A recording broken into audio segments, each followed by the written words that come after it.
Thank you, Irene, and I hope everyone is having a great time.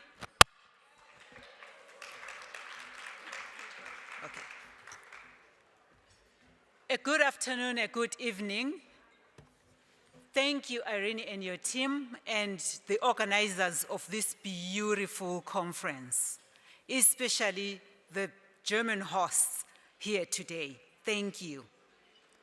It is an honor, ladies and a few gentlemen, for me and my team to be here today in a room full of women who are making history and changing the world in their own way. You are changing the world through making policy decisions, leadership decisions. You are changing the world, one conversation, one transaction at a time.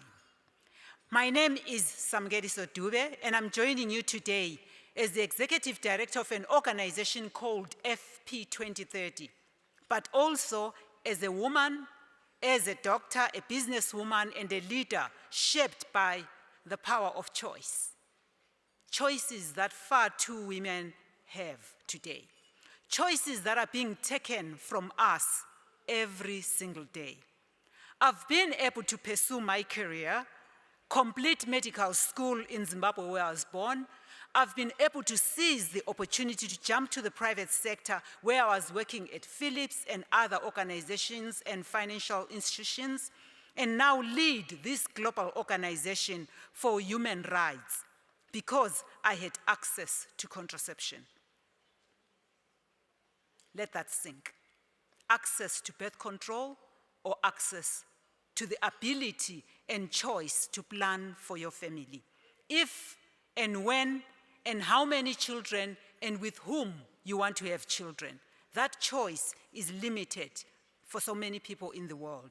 And I can guess that that today, for many of us in this room, your own life has been shaped by this access. Can you just go through your phone and look at the pictures that you have taken over the past week? From those pictures, think about the power of choice. What has been made possible because you had choice? It could be shopping and buying the best dress that is maybe even in this hall, shopping for lipstick, being able to travel, being able to pursue a career, graduate, or do anything because of the power of choice. Or it could be the opposite. I was also able to choose when I was ready to have my beautiful daughter. It was possibly the most consequential choice of my life, and I'm so thankful to have been able to make it on my own terms. But now, colleagues and friends, the single greatest issue for working women today, and as you have heard from some of the questions that have been asked, is the desire for balance, is the desire for choice, is the desire for autonomy over their own bodies, over their own lives and over their own careers, to be able to chase their professional dreams while not having to abandon their goals outside of work, like raising children, like taking care of their family members, pursuing an education and a career, starting that entrepreneurial venture, and more. Now, this issue is true whether you are in Bamako in Mali, whether you are in Baltimore, whether you are in Berlin, whether you are in Bangkok, whether you are in Beijing, or whether you are in Bulawayo, where I was born. Access to contraception gives us that choice.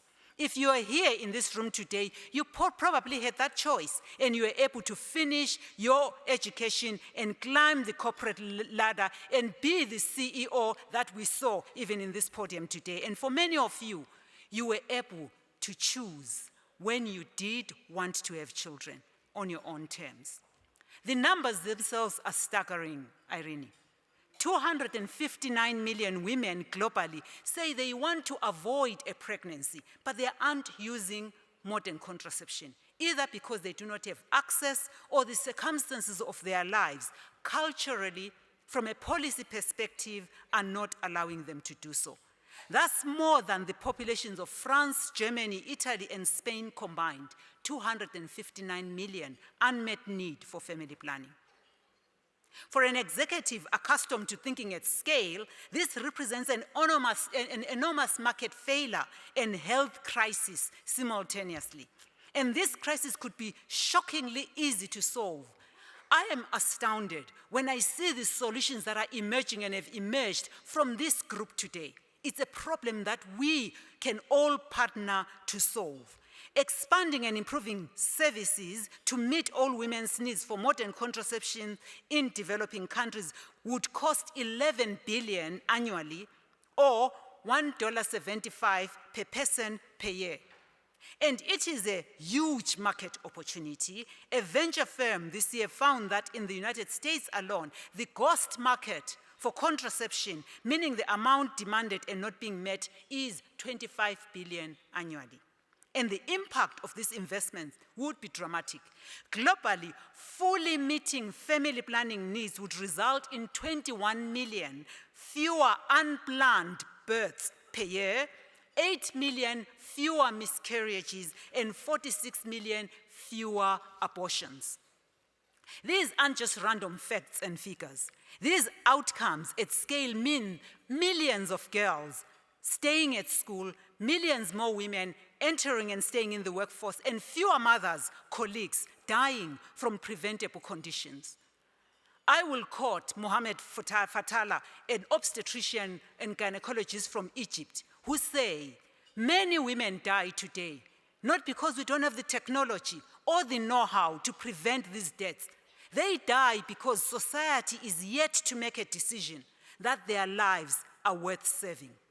We here are yet to make a decision that this life-saving, life-changing opportunity should be afforded many other people. And this is why family planning offers amongst the highest returns on investment in development.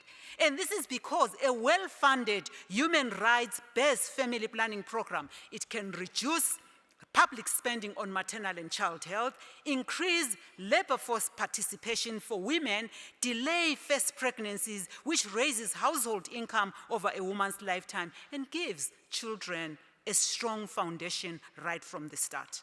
The ripple effects of this type of reality are transformative. Now, in the United States, for example, women who have access to contraception beginning at ages 18 to 21 make 5% more per hour and 11% more per year by the time they are 40. Globally, closing the gender gap, which requires full equitable access to contraception to achieve, would increase per capita GDP by 20%, according to the World Bank. Those figures speak especially to the intuition that I believe is full in this room. That is the world we at FP2030 are trying to build, a world where women's potential is truly unlocked. Today, I want to talk about what becomes possible when women and girls are empowered to make decisions about their reproductive health, and what becomes impossible when they are not. Because contraceptive access is not just healthcare, it is economic infrastructure. It's investing in human development that drives personal and societal acceleration. We've been talking in some of the tables where I've sat in the past 2 days, Irene, where we are seeing a rollback of reproductive rights and choice and human rights across the world. It's not just in Germany, it's not just in the US, it's not just in Africa, it's everywhere in the world. And not only is this wrong, it's incredibly short-sighted in terms of economic gains and developmental goals. Throughout Africa, we have seen policy barriers like parental consent requirements that limit youth access to contraception. We have also seen providers who refuse to give young people contraception, and attacks on comprehensive sexual education in Eastern Europe and in Asia. In Latin America, where we've got a team in Panama, we have seen there is a rising rate of teen pregnancy. Now, that is an opportunity cost and losses of opportunity for better trajectory for people across the world. We have seen attacks on LGBTQI populations with laws designed to make people scared to access routine sexual reproductive health and care. Sometimes these policy changes are shrouded in family values, but they end up pushing an agenda that is decisively anti-family. In fact, some of the policies that we are seeing have helped create a world where half of pregnancies globally are unplanned. And this can be having a confounding impact throughout a girl or a woman's life. That's why we started a campaign, and Irene, the reason why I'm here, we started a campaign. You have seen our logo outside. You've got the bags on your seats, or you've been given. It's called Made Possible by Family Planning. Made Possible. Imagine, family planning is not going to solve all the world's problems, but it certainly makes many things better. The campaign is to raise new money. Our target has been 1 billion, so we're talking to bilaterals, to corporations, etc. But we are raising awareness. We want to break out of our own echo chamber in the sexual and reproductive health field to actually appeal to you. Family planning is not a luxury.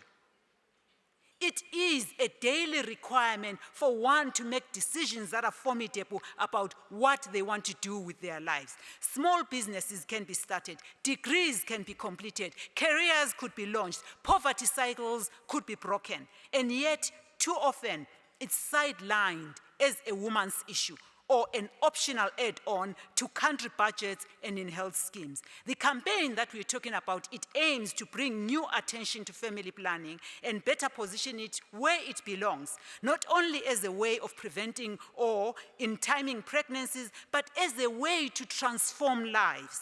To those of you who are in the room today, I just invite you to wonder, would you be here today if you didn't have access to that ability and chance to plan for your family? If you didn't have access to contraception, what would your life look like if you didn't have that choice? Indeed, there are 3 things that I would love for you to think about as we leave Berlin. FP2030 is a partnership of what we call FP2030 commitment making. Commitment makers are corporations, governments, philanthropies, and other stakeholders that have made a concrete plan to increase access or to use family planning and contraception in their community. Now, that community could be employees in your company, where you might consider making an FP2030 commitment where you can start increasing access to family planning for your employees today. You can start simply by talking about family planning and moving this out of a shadowy taboo and into something that is normalized and is mainstream. It is not a taboo. You can ensure your country or company's health plans include a full range of family planning methods and maybe is covered from your insurance plan from risk. These are not just the right things to do. This is smart business. Access to family planning reduces absenteeism, improves job retention, and boosts productivity. Now, what else can you do today?